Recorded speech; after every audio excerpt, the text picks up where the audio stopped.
My son locked me in the basement and whispered, "Sorry, Dad, I have something important to do. I need you to stay out of the way." I banged on the door, begging to be let out, but he disappeared. There was no connection. When the door finally opened, his face was pale as death, and on the floor lay... Before we continue, please subscribe to the channel and let us know where you are listening in the comments. The March evening hung cold and gray when I pulled into the driveway, my shoulders aching from 10 hours of inventory management at the warehouse. I'd started at 9 that morning, and now, past 7:30, all I wanted was a hot meal and my recliner. My knees protested as I climbed out of the car, reminding me that 62 years carried more weight than they used to. Inside, the living room felt wrong immediately. Jeffrey and Helen sat on the couch like mannequins, their postures rigid. When I entered, their hushed conversation died mid-sentence. Helen's eyes tracked me with an intensity that made my skin prickle. "Long day," I said, setting my work bag by the door. Inventory took 3 hours longer than scheduled. Jeffrey stood too quickly, his movement jerky. "You should rest, Dad. We were just talking about dinner." His voice pitched higher than normal. I shrugged off my jacket, my stomach growling. I hadn't eaten since noon. Something in their faces made me pause, but exhaustion dulled my instincts. I moved toward the kitchen, and Jeffrey followed, hovering. "Hey, Dad, could you grab that old red toolbox from the basement?" His words tumbled out in a rush. "The one with the adjustable wrenches? Got a pipe situation that can't wait." I stopped, turned to face him. Now, I just walked in. "Won't take a minute." He wouldn't meet my eyes. "You know exactly where it is." His hands trembled at his sides.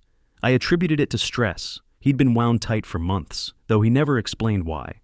Helen remained frozen on the couch, watching us with the focus of a cat stalking prey. "Fine," I muttered, walking to the hallway where the basement door waited. I flipped the light switch and descended the wooden stairs, my work boots heavy on each step. The basement spread out below me, dimly lit by a single bulb, 12 by 15 feet of concrete floor and metal shelving cluttered with decades of accumulated tools and boxes. Jeffrey followed me down, staying close. Too close, I'd realize later. My feet touched the concrete floor. Which shelf? The metal bolt slammed home above us with a sound like a gunshot. I spun toward the stairs, my heart lurching. Jeffrey was already at the top, his hand on the door handle from the other side. I rushed up the stairs, my boots pounding wood. Jeffrey, what are you doing?" The door wouldn't budge. I shoved against it with my shoulder, but the bolt held firm. His voice came through muffled, strained with something between guilt and determination. "Sorry, Dad, but I have important business. Need you to stay out of the way. This is just for a few hours, I promise."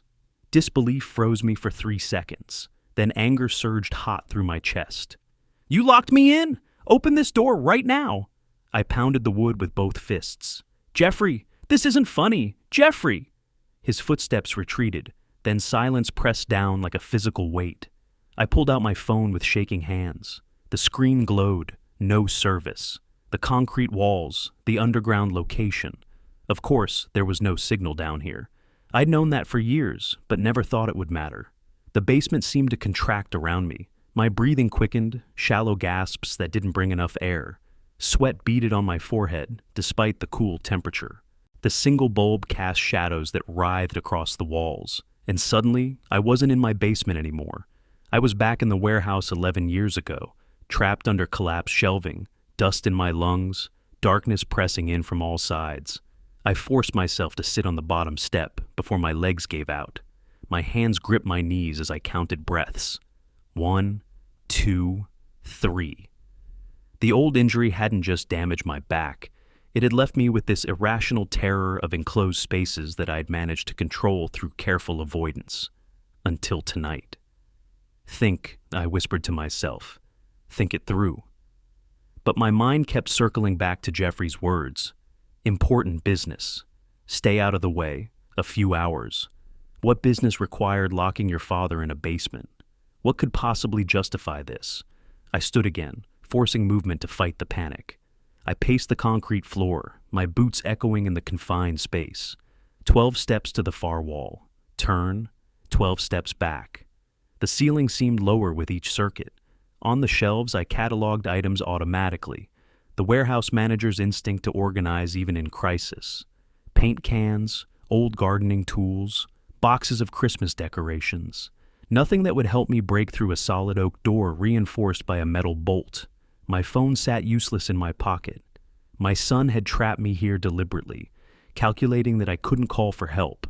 The thought sent fresh anger coursing through my veins, burning away some of the fear. I climbed the stairs again, pressed my ear against the door. Silence. Then, faintly, I heard Helen's voice say something sharp. Jeffrey responded, but I couldn't distinguish words. "Stay out of the way," I repeated quietly, tasting the phrase. "What are you doing up there?" The basement bulb flickered once, and my heart rate spiked before the light steadied. I descended to the concrete floor again, my knees protesting. The space felt smaller now, the walls closer. I made myself focus on the physical details, the rough texture of the concrete under my palm, the musty smell of old cardboard, the distant hum of the water heater in the corner. Above me, footsteps crossed the living room. Then the front door opened and closed. Had they left? Had they locked me down here and simply abandoned me? I rushed back up the stairs, pounded again. "Jeffrey! Helen!" My voice cracked. "Someone better answer me." Nothing. I sank onto the middle step, my head in my hands. The exhaustion from my shift crashed over me now that adrenaline was fading. My mind spun through possibilities, each more disturbing than the last. Jeffrey had been desperate lately. I'd noticed the stress, the sleepless nights, the way he avoided certain topics. Helen had grown harder somehow, her warmth replaced by calculating coldness. But this was beyond anything I could have imagined. The concrete walls seemed to inch closer.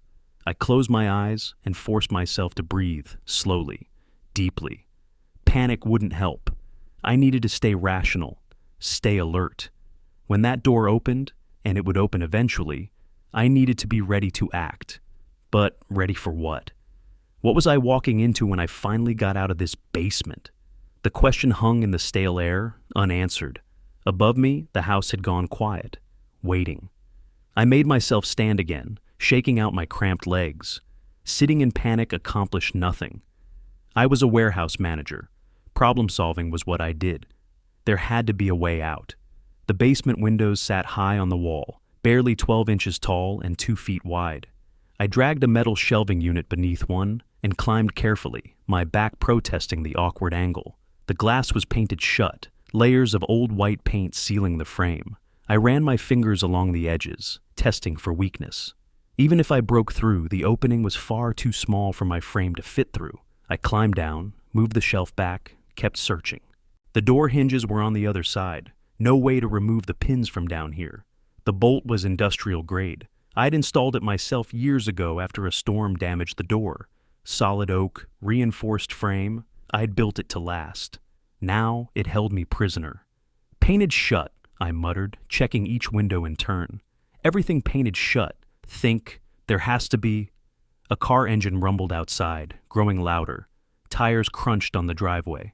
I rushed to the door, pressed my ear against the wood.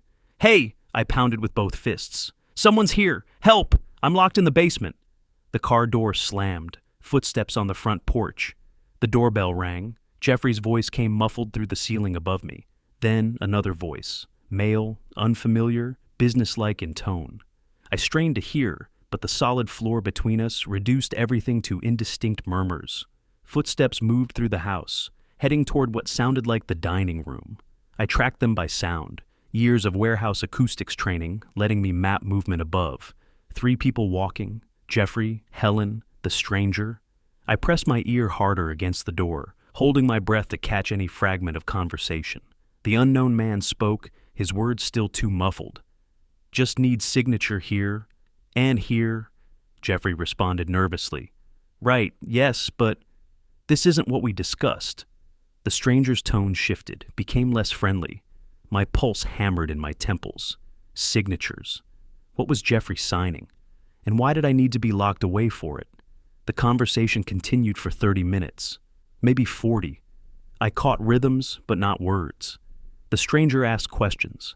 Jeffrey answered with that same nervous rush I'd heard earlier. Helen interjected occasionally, her voice higher-pitched, defensive. Then furniture scraped across the floor above me. Heavy footsteps, someone moving quickly, not casually. The stranger's voice rose, anger coloring it now. A crash shook the ceiling. Something heavy had fallen or been thrown. I jumped back from the door instinctively. Voices erupted in argument. Jeffrey shouted something. The stranger responded, harsh and loud. Helen shrieked something unintelligible. "Jeffrey!" I pounded the door again, throwing my full weight against it. "What's happening up there? Open this door!" The argument intensified. I heard Helen scream, sharp, terrified, cutting through the chaos. Then it stopped abruptly, choked off. "Helen! Jeffrey! Someone answer me!"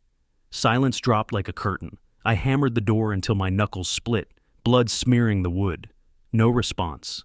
The house above had gone completely quiet. Minutes dragged past. 5, 10, 20. My hands throbbed. I wrapped them in my shirt hem and sat on the stairs again, listening with every fiber of my being. Nothing moved up there. Had someone been hurt? Was Helen all right? Despite everything, despite the betrayal of being locked down here, she was still family. Another hour crawled by. I alternated between pacing and sitting, forcing myself to breathe through the claustrophobia that kept trying to claw its way up my throat. The basement walls pressed in relentlessly. The single bulb seemed dimmer now, though that might have been my exhaustion playing tricks. My watch showed nearly 11 when I finally heard footsteps approaching the door. "Jeffrey?" My voice came out hoarse from shouting earlier. The bolt scraped back, metal against metal, the sound I'd been waiting for. The door swung open. Jeffrey stood there, and the sight of him shocked me into stillness. His face had no color at all, gray as old paper. His hands shook so badly he could barely hold the doorknob. His eyes darted everywhere except to my face. I shoved past him without speaking, my legs unsteady after 3 hours on the stairs. Cold fury replaced the panic, a crystalline anger that made everything sharp and clear. 3 steps into the hallway, I stopped. Papers covered the floor, dozens of them, scattered as if someone had swept them off a table in haste. I knelt slowly, my knees cracking, and picked up the nearest sheet. Official letterhead. County seal. Property deed transfer form. My name was on it. My signature. Except, I hadn't signed anything. I picked up another paper, then another. Each one bore my name, my supposed signature, variations of the same document. Some were blank forms, partially filled, others completed. A notary stamp lay on its side near the wall, ink pad beside it. My house. They were trying to transfer my house to Jeffrey. "These have my signature." My voice came out deadly calm, each word precisely formed. Jeffrey stood frozen behind me. "Dad, please, just listen." I picked up the form with the clearest forgery, holding it to the light. The signature looked close to mine, but wrong in subtle ways. The loop on the W too large, the tail on the N too short. Someone had practiced but not perfected it. "Property deed transfer, my house, to you."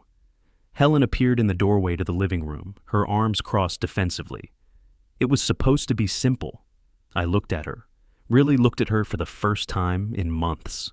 The warmth I'd once seen in her face was gone entirely, replaced by calculation and resentment. How long had she felt this way? How long had they been planning this? I stood slowly, paper still clutched in my hand. The hallway felt too small suddenly. Not from claustrophobia, but from the presence of these 2 people I'd thought I knew. Jeffrey opened his mouth, closed it, tried again. "Dad, I can explain. I needed..." "Quiet." He fell silent. I looked at the scattered papers, the notary stamp, the half-completed forgeries, then at my son's pale face, my daughter-in-law's defensive posture.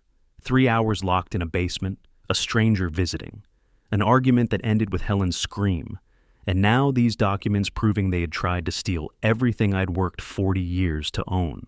"Where is he?" I asked quietly. "The man who was here?" Jeffrey and Helen exchanged a glance. "Gone?" Jeffrey whispered. "Why?" Another glance. Helen's jaw tightened. I held up the forged document. "Why did he leave, Jeffrey?" My son's legs seemed to buckle. He leaned against the wall, sliding down until he sat on the floor, his head in his hands. "It fell apart," he said finally. Everything fell apart. I stood motionless in the hallway, documents clutched in my hands. Each page bore my name, my address, my supposed signature. property deed transfer forms, loan applications, a partially completed notarized affidavit. Someone, my son, had practiced my handwriting on these papers, attempting to steal everything I'd spent 40 years building. Jeffrey slid further down the wall until he sat crumpled on the floor. Words tumbled from his mouth in a desperate rush.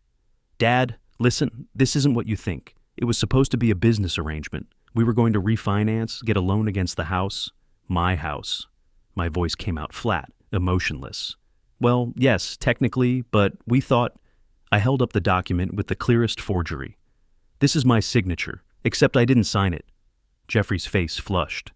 "The notary, Scott Grant, he said it was a standard procedure, that we could handle it as a family transfer. A family transfer requires my consent, and my presence." Helen sat on the couch behind him, mascara streaking her face in what I now recognized as theatrical rivers. Her crying had stopped the moment I'd spoken to Jeffrey in that cold tone. She watched us both with calculating eyes. I moved through the living room like I was cataloging a warehouse shipment. Overturned chair near the window. More papers scattered across the coffee table. A lamp knocked sideways, but not broken. The signs of a struggle were everywhere, and I registered each detail with unnatural clarity. Jeffrey scrambled to his feet, following me, gesturing at the papers I was gathering. "We owe money, Dad. $95,000, credit cards, car loans, Helen's medical bills from last year. We're drowning. The house has equity. We thought—" I stopped moving, looked at him directly. "You thought you'd steal it." He actually stepped backward from whatever he saw in my face. Helen's voice came shrill from the couch. "We weren't stealing. We were going to pay you back. You're retired. You don't need all this space. You could have helped us." I cut her off, my voice like ice scraping concrete. "By forging my signature, by locking me in the basement like a prisoner." She fell silent. I carried the documents to the kitchen counter, spreading them out in a line. 3 deed transfer forms at different stages of completion. 2 loan applications with my financial information. Information they'd somehow accessed without my knowledge. The notary stamp lying on its side, where someone had dropped it during the struggle. "The notary," I said, still not looking at Jeffrey. "Scott Grant. You paid him how much?" Jeffrey's voice came small. $3,500, cash, up front. I finally turned to face him. He stepped backward again. "Tell me what happened when he got here." Jeffrey swallowed hard. "He arrived around 8:15. We went through the documents. He started processing everything, asked us questions about the property value, about you." He paused, wiping his face. "Then he looked closer at the signatures, asked where you were. And you said that you were resting, that you'd already signed but wanted to lie down." Jeffrey's voice dropped to almost a whisper. "He didn't believe us, said the signatures looked practiced, asked to see you directly." Helen spoke up. "That's when everything went wrong. He said he couldn't complete the notarization without seeing you, started packing up his stuff. Jeffrey tried to stop him. Tried to keep the money," I said. "He was leaving with it." Jeffrey's voice rose defensively. "We'd paid him. He couldn't just walk away." I studied my son's face. "So you grabbed him. Furniture got knocked over." Helen screamed. "He shoved Jeffrey into the chair," Helen said. "I thought he was going to hit him. I screamed and he just ran, took the money and left." The kitchen felt too small suddenly. I could see the whole pathetic scene playing out. The notary realizing he'd walked into an act of crime, my son and daughter-in-law desperate enough to physically stop him, the struggle, the flight. I walked slowly to the landline phone mounted on the kitchen wall. My cell phone sat in my pocket, but using the house phone felt more deliberate, more official. Jeffrey watched me pick up the receiver. "Dad, wait, please. If you call the cops, we'll go to jail. Think about what this will do to the family." I started dialing. 911. "You should have thought about that before you locked me in my own basement." Jeffrey rushed forward, hand outstretched, but stopped when I turned my back to him. The operator's voice came through clear and professional. 911, what's your emergency?" I kept my eyes on the window above the sink, watching my reflection in the dark glass. Behind me, Jeffrey stood frozen. Helen had gone completely silent on the couch. "I need to report a crime," I said quietly. "Multiple crimes, actually. Forgery, fraud, unlawful imprisonment." The operator asked for my address. I gave it, along with my name. She asked if I was in immediate danger. I glanced at Jeffrey's reflection in the window. He looked like he might collapse. No, I told her. The perpetrators are family members. They're still in the house, but I'm not in danger. I need officers to come document evidence and take statements. She assured me units were being dispatched, asked me to stay on the line. I did, standing at the counter with the receiver pressed to my ear, staring at the forged documents spread before me like accusatory fingers. Jeffrey sank onto a kitchen chair, his head in his hands. Helen started crying again, but this time it sounded real, not theatrical, but the frightened tears of someone who'd just realized the consequences of their actions couldn't be escaped. I waited, the operator occasionally asking if I was still there. I responded with single words. Yes. Fine. Waiting. The documents mocked me with their careful forgeries. Someone had practiced my signature dozens of times to get it close enough.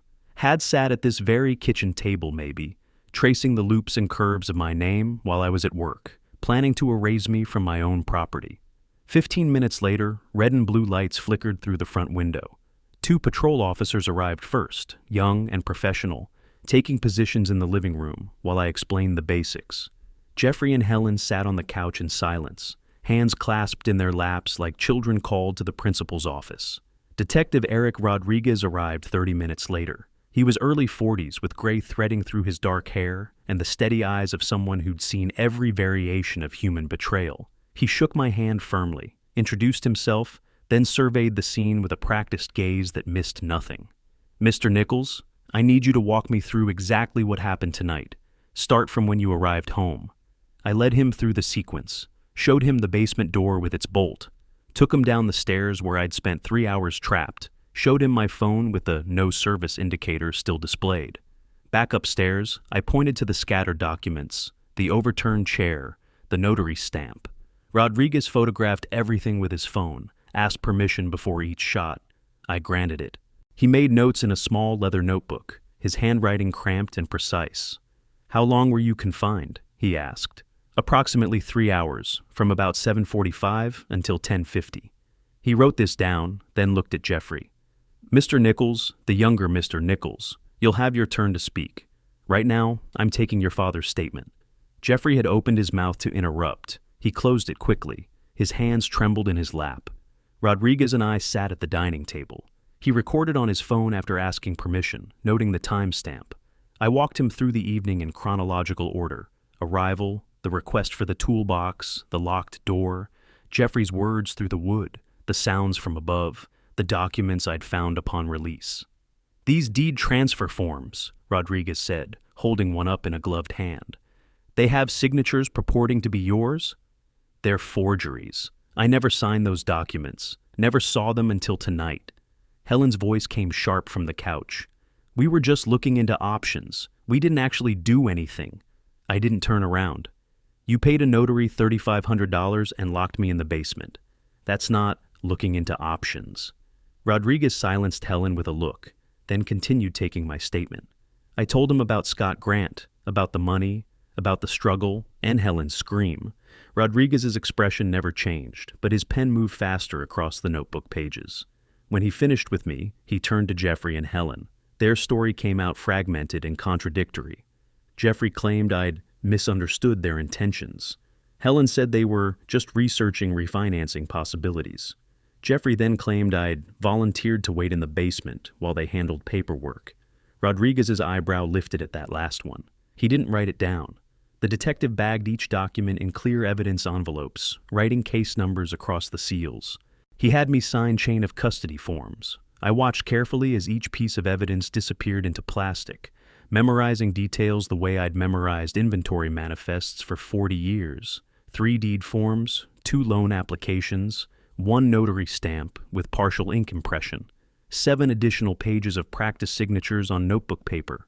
Rodriguez stood, tucked his notebook away. Mr. Nichols, I'll be honest with you.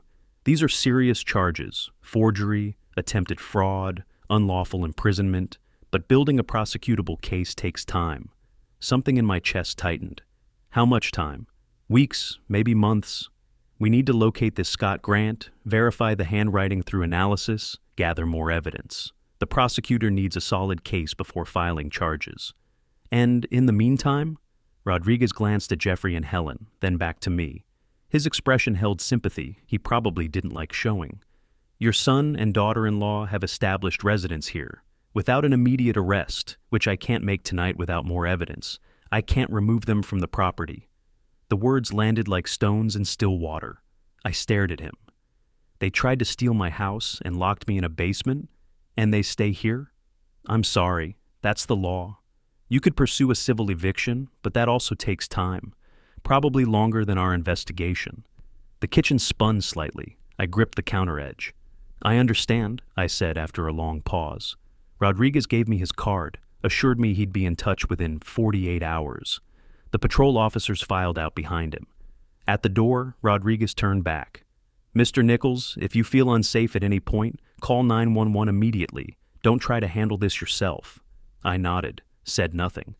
The door closed behind them. The house fell silent except for the kitchen clock ticking above the refrigerator. Jeffrey and Helen remained on the couch, not moving, not speaking. I walked to my bedroom without looking at them. The door had an interior lock, something I'd installed years ago for privacy. I'd never imagined I'd need it for protection in my own home. The lock clicked into place. I lay on the bed fully clothed, staring at the ceiling.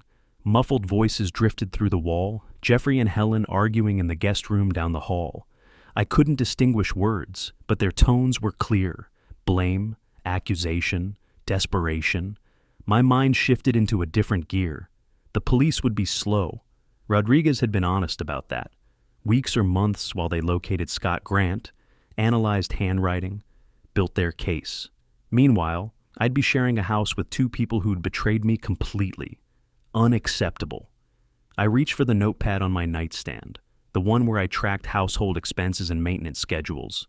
Flipped to a clean page, clicked my pen.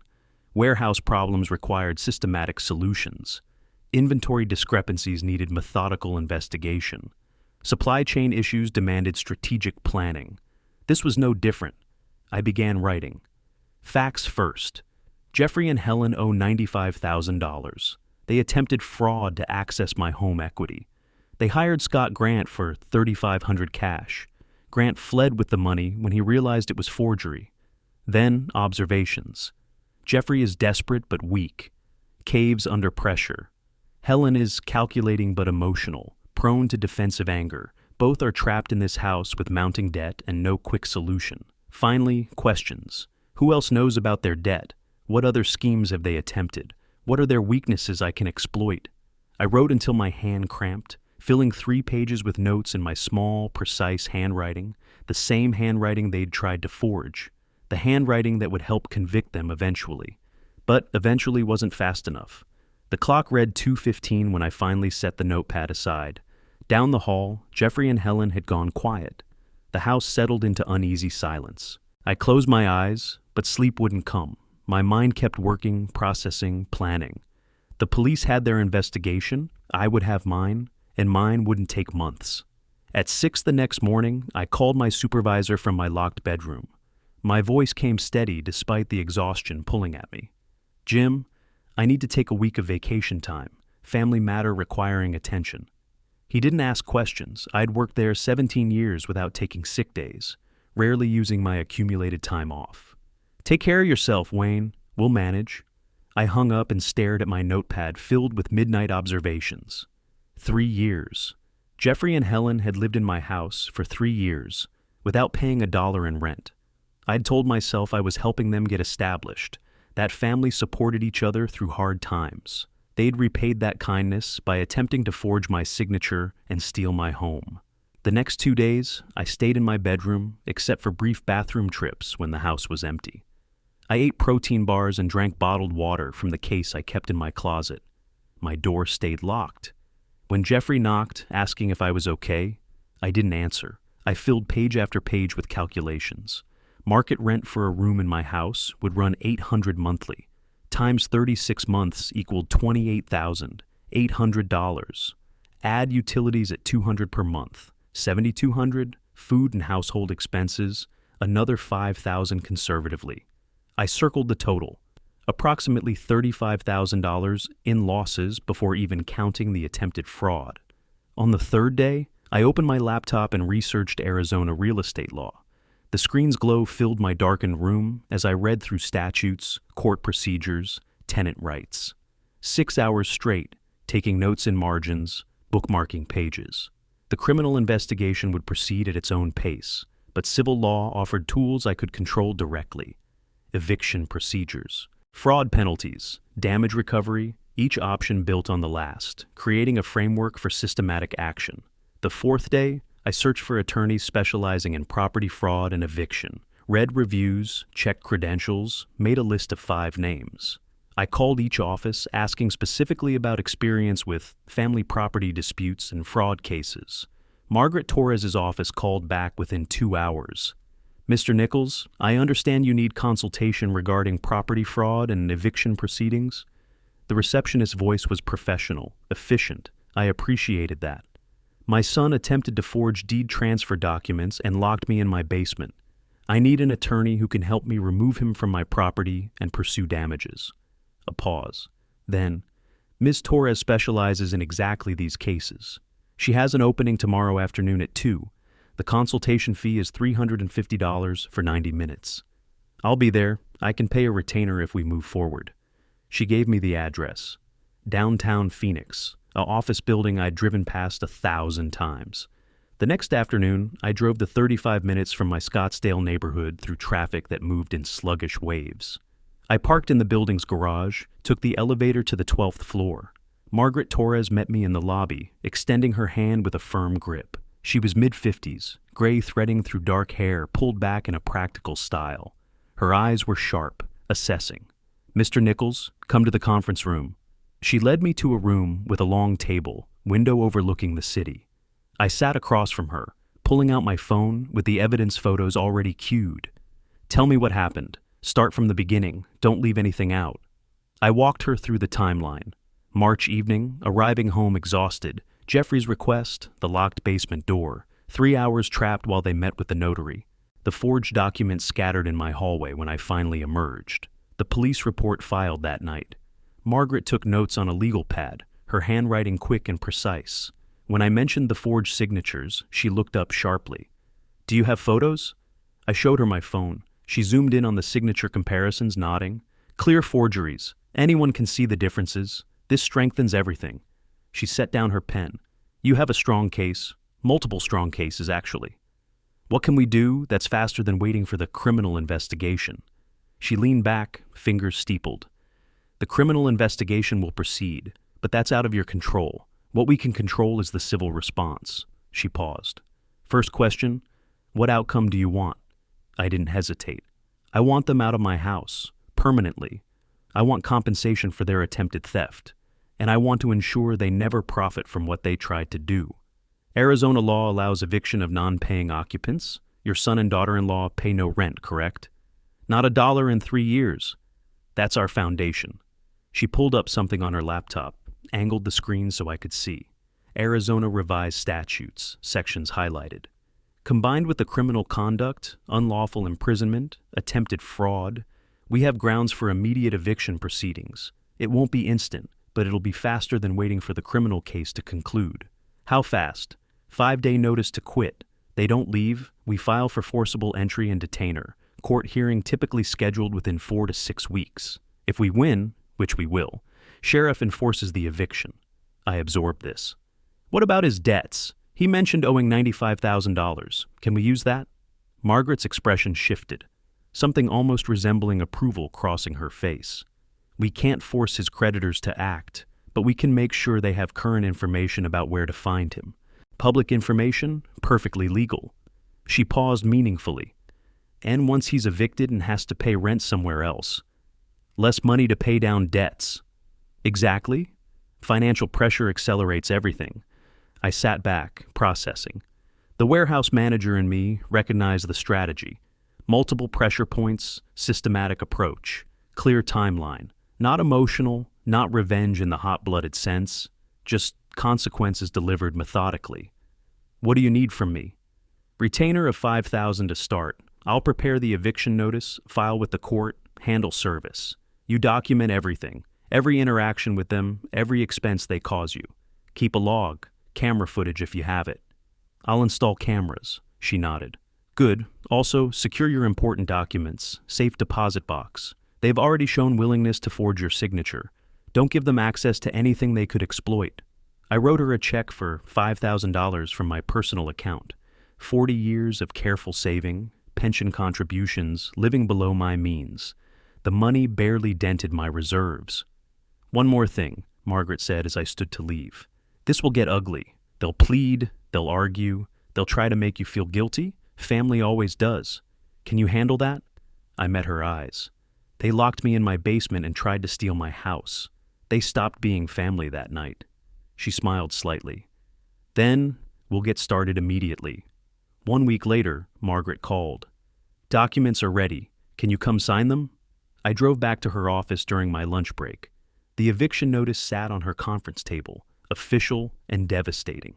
5-day notice to quit, citing non-payment of rent for 36 months and creation of hostile environment with reference to the police report about my unlawful imprisonment. I read every word before signing. My signature, the real one, looked nothing like the forgeries Jeffrey had practiced.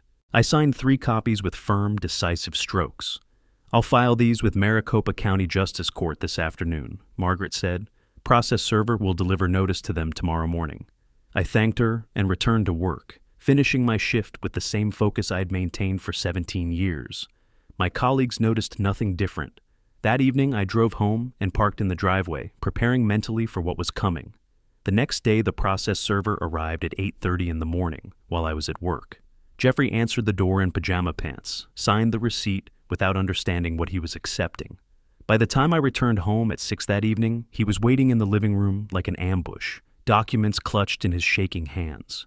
Helen stood behind him, arms crossed, face red. They'd clearly been arguing about how to approach me. I walked past them toward my bedroom. Jeffrey moved to block my path. Dad, we need to talk about this. You can't just throw us out on the street. I didn't stop walking. I can, and I am. But we're family. That word, family. I paused, turned to face him.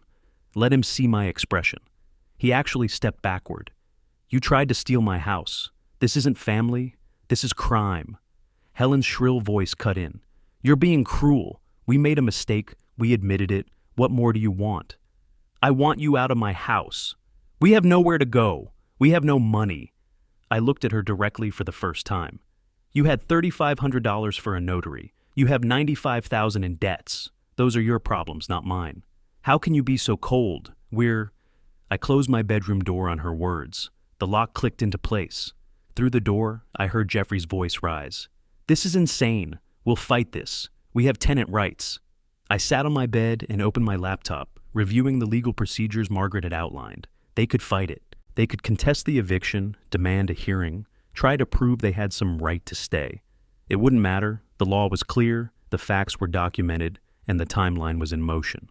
The following week, I took a half-day off work, drove to my bank branch and opened a safe deposit box for $75 annually. Transferred my important documents inside, deed, will, financial statements, copies of the police report. Withdrew $5,000 in cash and stored it with the papers. If Jeffrey and Helen grew desperate enough to search my room, they'd find nothing useful.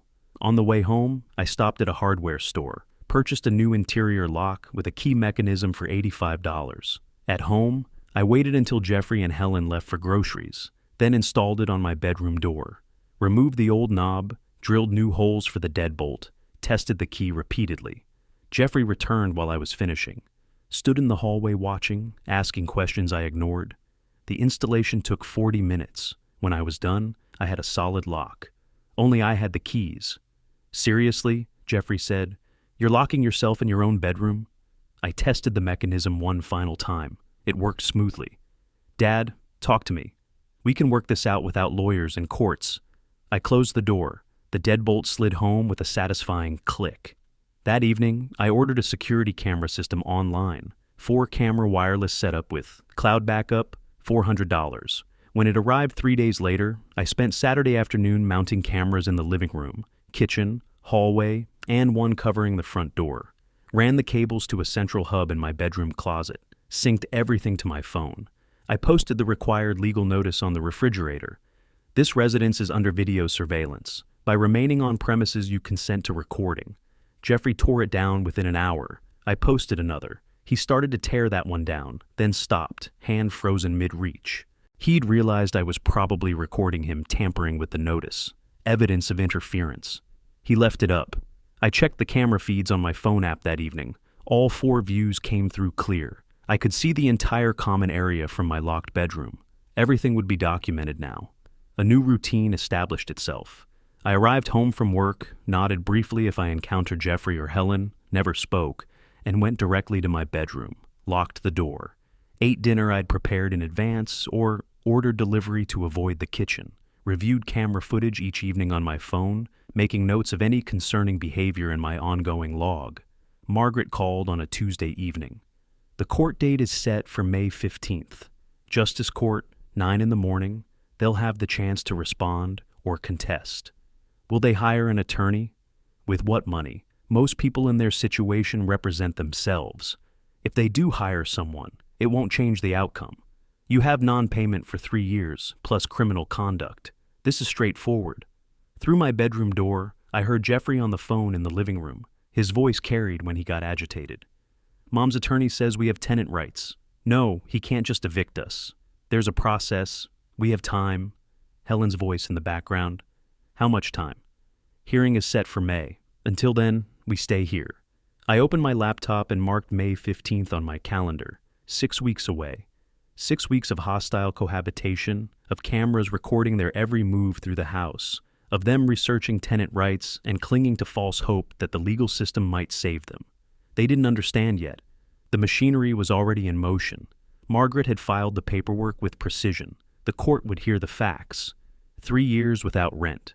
Criminal conduct documented by police. Hostile environment created by their own actions. The outcome was inevitable. They just hadn't accepted it yet. I lay in bed that night, door locked and deadbolted, camera feeds displaying on my phone screen. Jeffrey and Helen sat on the couch in the living room, documents spread before them, talking in urgent whispers the cameras couldn't quite capture. May 15th. The court would decide. They would be evicted. Phase 1 would be complete. Then Phase 2 would begin. 2 weeks before the hearing, Helen's mother sent money. I discovered this only because Jeffrey mentioned it loudly on a phone call I overheard through my bedroom door. Yes, Mom came through with $1,200. We found an attorney, Nathan Price. He says we have a case. Helen's voice responded, lower, hopeful. I couldn't distinguish her words, but the tone communicated desperation grasping at straws. I informed Margaret of this development during our phone consultation that evening. She was unconcerned. Let them hire representation. It won't change the facts. May 15th arrived with clear skies. I dressed in the dark slacks and button-down shirt I wore to warehouse management meetings. Margaret had instructed, professional but not formal. I wanted to look like what I was, a working man protecting his property, not a vengeful father destroying his son. I arrived at the Maricopa County Justice Court building at 8:45. Margaret met me in the lobby, carrying a leather folder, thick with documentation. We moved to the courtroom on the second floor. Small space, 4 rows of benches, 1 bailiff standing near the judge's bench. The court reporter sat at her station, fingers poised over her machine. Jeffrey and Helen arrived at 8:55 with a young man in an ill-fitting suit. Nathan Price introduced himself with a nervous handshake. I didn't return. He looked fresh from law school, probably working from a strip mall office, taking whatever clients walked through his door. Judge Margaret Chen entered at 9:10. Asian-American woman, late 40s, with a reputation, according to my attorney Margaret, for no-nonsense rulings and impatience with emotional manipulation. Nichols' eviction matter, the bailiff called. We approached our respective tables. I sat beside Margaret Torres while Jeffrey, Helen, and Nathan Price arranged themselves across the aisle. I could feel Jeffrey's eyes on me, but I kept mine forward, focused on the judge. Nathan Price presented their defense first, reading from notes that trembled slightly in his hands. Your Honor, this case involves a family dispute being blown out of proportion. Mr. Jeffrey Nichols and his wife have resided with his father for 3 years, providing companionship and assistance to an elderly man living alone. Margaret stood immediately. Objection. Wayne Nichols is 62, employed full-time and fully competent. Judge Chen looked at Nathan Price over her reading glasses. Sustained. Mr. Price, stick to facts, not characterizations. Price nodded, flustered, and called Jeffrey to testify. My son walked to the witness stand, hand on the Bible. No, on the required statement of truthfulness. He looked at me once, then away quickly. His voice came out choked with manufactured emotion. My father was lonely after Mom passed. We moved in to help him. We've been family, taking care of the house, making sure he's okay. Margaret rose for cross-examination with the precision of a surgeon selecting her scalpel. Did you pay rent? Well, no, but Did you contribute to mortgage, utilities, or property taxes? Jeffrey's voice dropped. Not directly, but yes or no, Mr. Nichols? No. Margaret introduced her evidence systematically.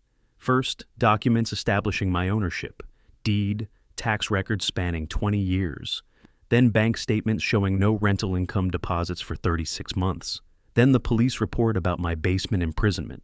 Then photographs of the forged deed transfer documents, signatures circled in red.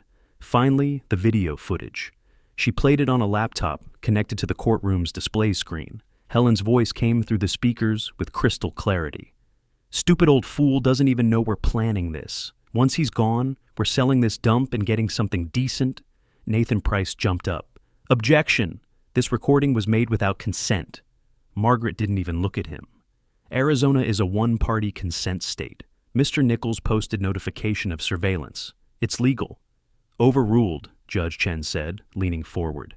Continue. More clips played. Jeffrey telling Helen they'd clear the debts after selling my house. Helen calling me senile. Jeffrey discussing forging my signature with casual certainty. When the last clip ended, the courtroom fell silent. Nathan Price had no questions, no defense. He simply sat, shoulders slumped. I took the stand briefly for direct examination, stated the facts Margaret and I had reviewed, dates, timeline, discovery of forged documents. I kept my voice measured, my answers brief. Nathan Price attempted cross-examination with questions designed to paint me as vindictive. Do you love your son, Mr. Nichols? Margaret's objection was immediate. Relevance? Sustained. Have you ever made mistakes as a father? Objection. Relevance? Sustained.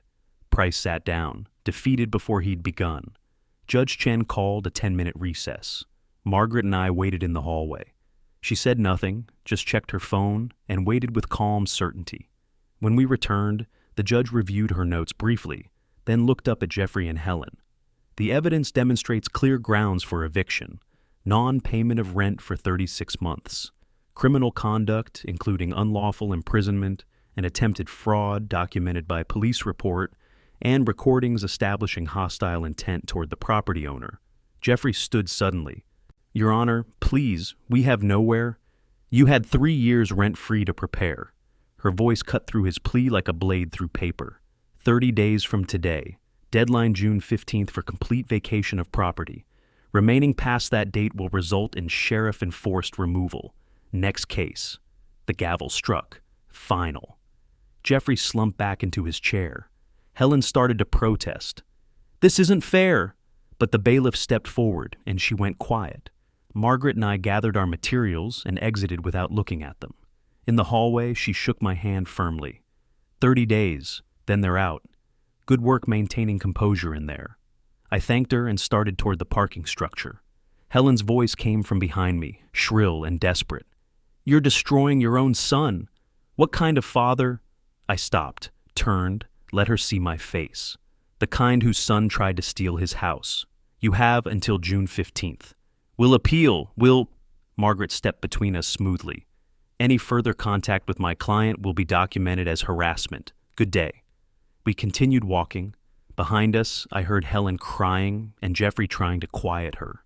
I didn't look back. 3 days after the court victory, I sat at my bedroom desk with my laptop. The security cameras showed Jeffrey and Helen in the living room, papers spread before them, searching frantically for apartments they couldn't afford.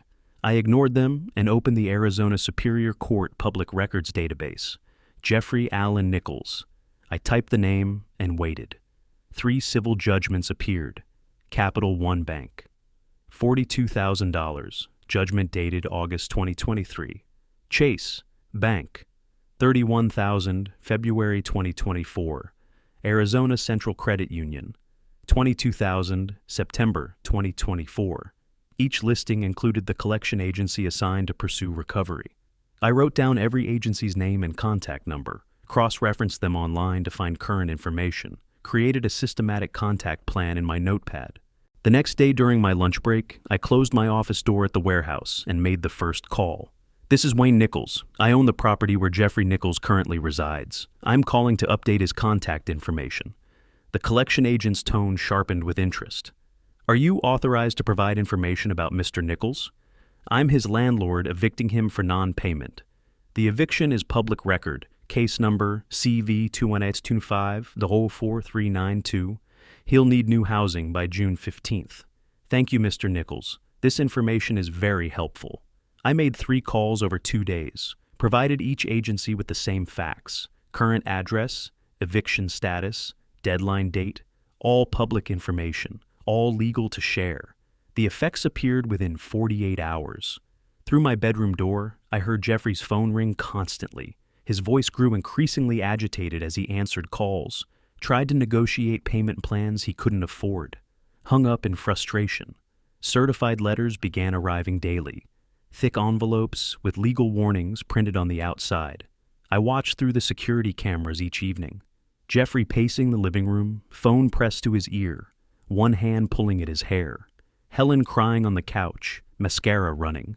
Arguments escalating between them, voices rising until they were both shouting. "I can't deal with this right now." Jeffrey's voice carried through the house. 3 collection agencies, a civil lawsuit, eviction in 2 weeks. "Then do something," Helen shrieked. "Borrow money, talk to your father, file bankruptcy." "Bankruptcy takes months. We need somewhere to live now." "This is your fault. Your stupid plan with that notary. Our plan. You pushed for it." I documented each exchange in my log, noted the deterioration in their appearance. Jeffrey stopped shaving. Both looked haggard and exhausted, their relationship fracturing under pressure. 1 week after the collection calls began, I met with Margaret at her office. Late afternoon, the sun slanting through her window, casting long shadows across the conference table. "I want to file a civil lawsuit," I told her, "against both Scott Grant and Jeffrey, conspiracy to commit fraud."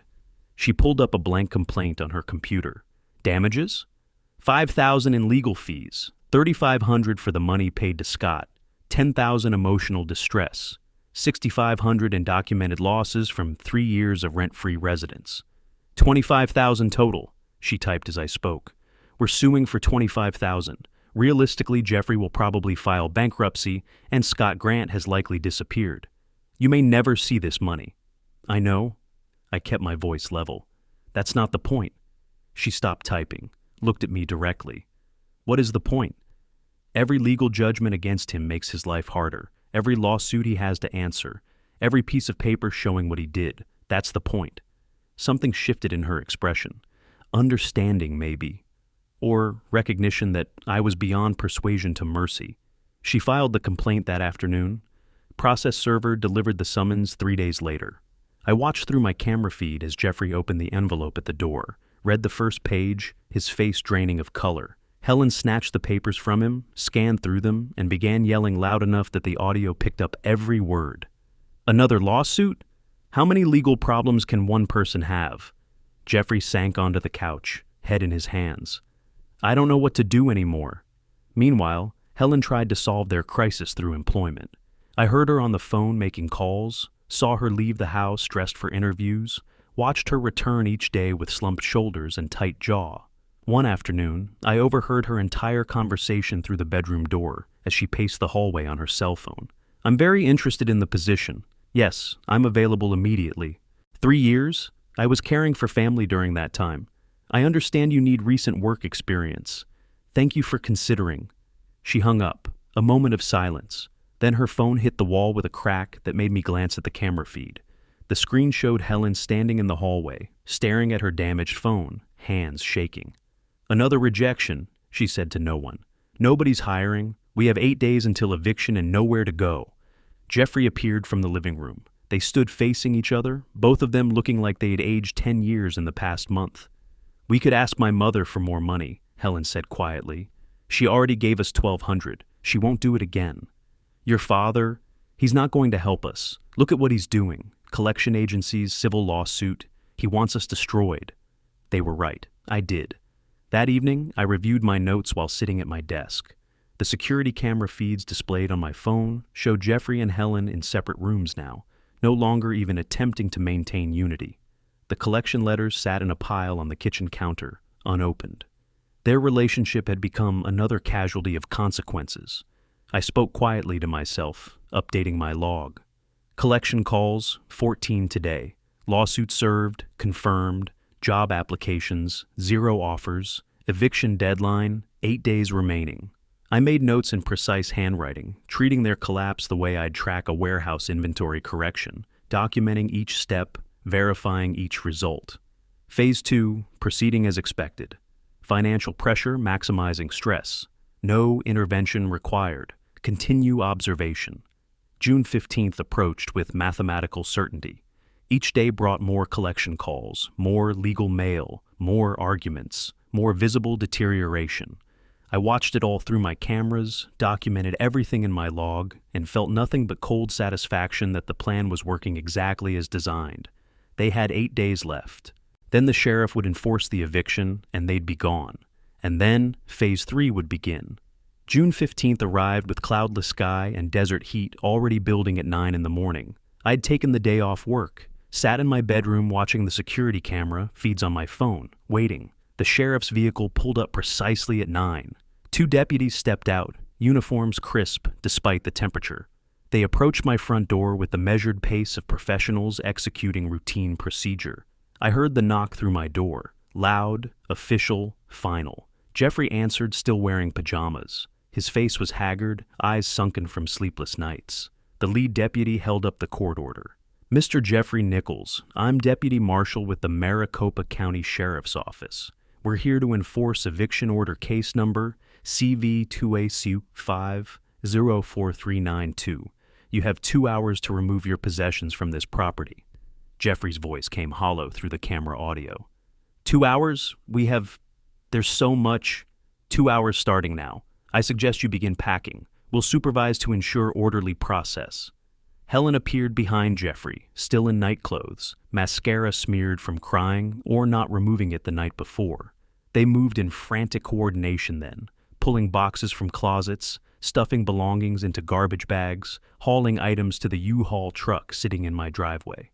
I watched through multiple camera angles. The deputies stood by professionally, occasionally checking their watches, making notes on clipboards. Helen cried loudly, theatrically glancing at cameras as if performing for an audience that might intervene. No one would intervene. At 10:45, Jeffrey approached my bedroom door. I heard the soft knock, unlocked the door, and stepped into the hallway where Deputy Marshal could see us, witness to whatever happened next. My son stood there with tears running down his face. Real tears this time, not manufactured emotion from the courtroom. Dad, please. His voice broke. I know what we did was wrong. I'm sorry. I'm so sorry. We're family. Doesn't that count for something? Can't we find a way to fix this? I looked at him directly. Let him see my face, my eyes, my complete absence of sympathy. You made your choice when you locked me in the basement. This is the consequence. But I'm your son. No, you're a stranger who tried to steal my house. Goodbye, Jeffrey. His face crumpled. He opened his mouth, closed it, turned away without another word. Walked back to the living room, where Helen was taping a final box shut. By 11, they'd loaded everything they could fit. Helen screamed accusations through my bedroom window as I watched on camera, not responding. You're heartless. You're destroying us. I hope you're happy alone in this house. Deputy Marshal stepped between her and the window. Ma'am, you need to leave the property now. Further outbursts and I'll cite you for disturbing the peace. Helen turned to Jeffrey, bitter. Let's go. He's not worth it. The truck pulled away. I watched through my bedroom window as it disappeared down the street, taking them out of my life. Deputy Marshal handed me the keys they had surrendered, tipped his hat, followed his partner to their vehicle. The house fell silent. I walked through it slowly, methodically. Guest bedroom showed holes in the wall from thrown objects, carpet stained, door handle broken. I photographed everything with my phone, documenting damages for potential claims. Then, I opened every window, letting August heat and fresh air displace their presence. 2 weeks later, Detective Rodriguez called. Mr. Nichols, Wanted to inform you the district attorney filed charges against your son and Scott Grant. Your son will likely receive plea offer, probation, community service, restitution. Grant's looking at real time, probably 18 months. Thank you for the update, Detective. You did the right thing reporting this. Not many people have that courage against family. I paused, considering. It wasn't courage, it was necessity. After hanging up, I returned to my evening routine. Dinner prepared in my own kitchen, television in my own living room, peaceful sleep in my unlocked bedroom. Justice proceeding without my further involvement, exactly as planned. In mid-July, I met Margaret Torres one final time. Her conference room, afternoon sun slanting through windows. The civil judgment is officially entered. Jeffrey Nichols owes you $12,000. Realistically, I won't see that money, I know. The judgment itself matters. It's on his record permanently. Every credit check, every background check, it follows him. I smiled slightly. That's exactly what I wanted. Thank you for everything, Margaret. She presented her final bill, $3,200 beyond the retainer. I wrote the check without hesitation, shook her hand firmly. Professional transaction completed. That weekend, I spent removing their traces, patched wall holes with spackling compound, shampooed carpets with a rented machine, replaced broken fixtures, repainted the guest bedroom in neutral beige, covering their marks stroke by stroke, physical labor erasing evidence of their occupation, my house becoming mine again. I removed the security cameras from common areas, keeping only one at the front door for normal security, unlocked my bedroom door permanently, spread out into my reclaimed space, made dinner without checking over my shoulder, sat in the living room without tension, slept soundly for the first time since March. The house was silent, clean, mine, and that simple fact was everything. Early August evening, I sat on my back patio with coffee, watching the Arizona sunset paint the sky orange and purple. The house behind me was quiet, clean, entirely my own. 3 weeks since the restoration completed. 3 weeks of peaceful solitude I chose rather than isolation forced upon me. No security cameras to check. No locked bedroom door. No tension clenching my shoulders. Just evening air and fading light and the satisfaction of problems solved. Information about Jeffrey reached me occasionally through indirect channels. My warehouse supervisor mentioned seeing him working night shift at a competing logistics company. Second job after his auto dealership hours. The postal worker commented his forwarding address was an apartment complex known for weekly rentals and high turnover. I filed these details away without emotion. They were strangers whose lives no longer intersected with mine, except through legal consequences still unfolding. Late August, Margaret Torres sent a final email. Wayne, plea agreement finalized, probation, 2 years, community service 200 hours, restitution $12,000 payment plan at $50 month due to bankruptcy proceedings, no contact order prohibiting communication or approach within 500 feet. Scott Grant sentenced 18 months Arizona State Prison for conspiracy and notary misconduct. Case closed. It was a privilege representing you. Best wishes for your future. Margaret. I read it once, archived it, closed my laptop without responding. Transaction complete. The following week, I scheduled an appointment with an estate attorney, different lawyer from Margaret.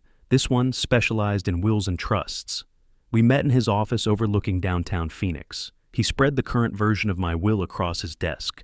Outdated document listing Jeffrey as primary beneficiary. Mr. Nichols, you're removing your son Jeffrey as beneficiary entirely and designating Valley Veterans Foundation instead. This is a significant change. Are you certain? Completely certain. My voice carried no hesitation. He attempted to steal my house through fraud. He locked me in my basement. He's earned nothing from me. Understood. The law supports your right to designate any beneficiary you choose. Let's proceed with execution. I reviewed the new document carefully. Old warehouse habit. Always review before signing. Read through each provision. Jeffrey's name appeared nowhere. Valley Veterans Foundation designated as sole beneficiary of my estate. House valued at $380,000. Retirement accounts totaling $240,000. $620,000 Jeffrey would never see. I signed with steady hand. 2 witnesses signed below. A different notary stamped the document, not Scott Grant. The irony brought grim satisfaction. That evening, I organized my home office, filed the eviction judgment under legal completed, civil judgment in the same category, police reports and criminal case updates in a folder labeled Jeffrey Closed, created new folder, estate planning, fresh will inside, closed the filing cabinet, locked it, put the key in my desk drawer, everything categorized, filed, completed items archived, warehouse inventory system applied to life. I established new routines, filling space previously occupied by defensive measures, cooked full meals in my kitchen, invited warehouse colleagues for weekend barbecue, first social gathering at my house in years, started home improvement projects I'd postponed, repainting the living room, updating bathroom fixtures, joined the community center gym near my house, reclaiming normal activities stolen by Jeffrey and Helen's presence. One afternoon, driving home from a hardware store, I passed their apartment complex. Hadn't planned the route, just the way Google Maps directed me. Tired building with peeling paint, cramped units, cars in various states of disrepair parked haphazardly. I noted it matched the address the postal worker had mentioned. Drove on without slowing, never took that route again. Chose alternate paths in future. No interest in their struggle, just confirming they were removed from my world. Late August evening, I sat on my patio again. House lights off behind me, stars visible in clear Arizona sky. I reviewed the past 6 months mentally, March to August. Basement imprisonment to peaceful evening. The transformation I'd undergone, from trusting father to methodical strategist to simply myself again. No regret about tactics used, no guilt about Jeffrey's consequences. He chose his actions, earned his results, no lingering anger. Justice completed its work. Just quiet satisfaction of freedom regained. I spoke aloud to the empty air, words for no one but myself. You thought you could steal from me. Thought I was weak because I was kind. Thought being family meant I wouldn't defend myself. I sipped my coffee, let the words settle in the desert evening. You were wrong about all of it, and now you know the difference between mercy and weakness. Somewhere across town, Jeffrey worked his second shift. Helen counted register receipts. They lived in reduced circumstances with years of legal obligations stretching ahead. Probation, community service, restitution payments, bankruptcy proceedings. That person who tried to steal my house existed now only in legal documents. A name on closed case files, a cautionary tale about consequences. Not my son. Never my son again. I'd use no violence, no dramatic confrontation. Just cold, methodical application of legal and financial systems. Eviction through courts. Collection agencies given public information. Civil lawsuit establishing permanent judgment. Criminal charges filed through proper channels. Justice wasn't passionate destruction. It was systematic removal of threats and restoration of boundaries. My house was mine. My life was mine. My future belonged to me again, with clear understanding that kindness required boundaries and generosity demanded respect. I'd learned that lesson at 62, locked in my own basement by someone I'd trusted completely. The lesson was expensive. 3 years of exploitation, months of legal battles, thousands in attorney fees. But the education was complete. The parasites were removed. The wounds were healing. I finished my coffee as stars brightened overhead. Tomorrow I'd return to work, continue my home improvements, meet friends for that barbecue I'd planned. Normal life, peaceful routines, chosen solitude. The house behind me stood quiet and clean. Every room mine to occupy without vigilance or fear. Jeffrey had tried to steal it, had failed, had lost everything in the attempt, my home, my trust, my forgiveness, his inheritance, his freedom, his future. I'd won by defending what was mine, not through vengeance but through the patient, methodical execution of consequences he had earned. The desert evening settled around me with its characteristic stillness. I sat in my reclaimed sanctuary and felt, for the first time in months, completely at peace.